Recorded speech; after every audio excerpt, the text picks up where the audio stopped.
Michel Collaucci, dit Coluche, est décédé le 19 juin 1986 des suites d'un accident de moto.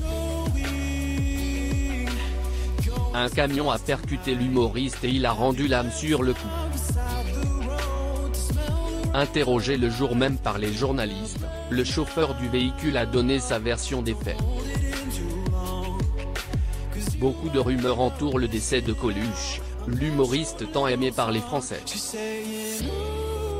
Certains disent que c'est un meurtre commandité, d'autres ont admis que ce n'était qu'un simple accident.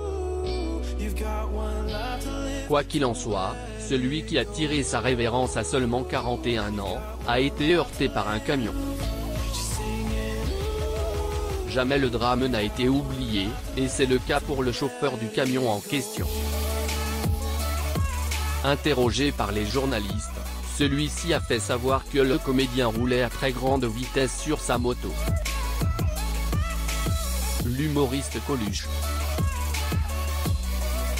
Photo, Getty Images. Les mystères sur la mort de Coluche. Il y a 34 ans, la France était en deuil, en perdant un des visages les plus connus du monde du cinéma. À 42 ans, Coluche a passé l'arme à gauche dans un accident de moto. Seulement, des hypothèses se sont mises à courir par-ci par-là, mettant en doute ce qui s'est réellement passé. Après sa célèbre candidature à l'élection présidentielle, certaines personnes se sont dites que les hommes politiques étaient contre lui, et ont même commandité son décès.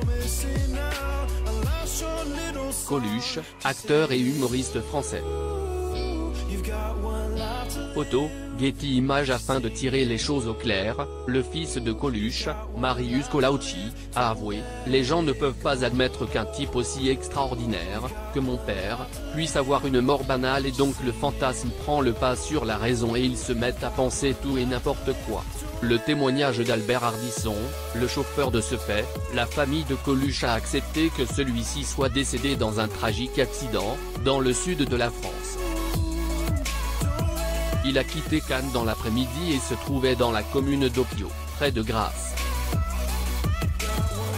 Coluche, photo de dossier en France en 1991.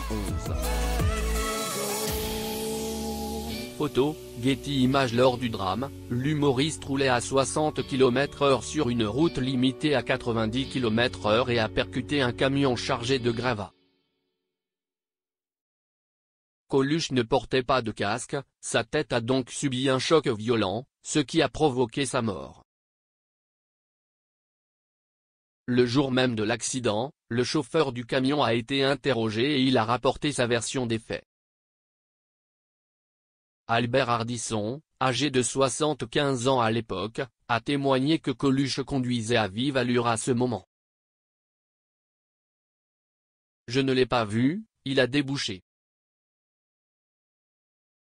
Je l'ai vu quand il a tapé là. Vous voulez que je vous dise d'autres? Il allait vite, très vite, a-t-il avancé. » Le comédien français Coluche se produit à Paris.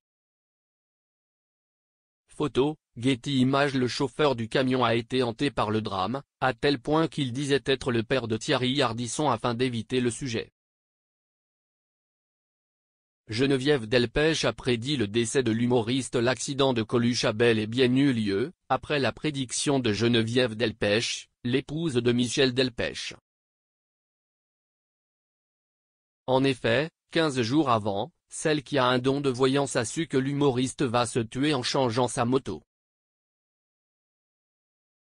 De Michel Delpech, Geneviève. Photo, Getty Images. Michel Delpech est allé prévenir Coluche, qui est allé voir Geneviève à son tour. Et là, il lui a dit « Alors ma poule, il paraît que je vais me casser la gueule en moto ».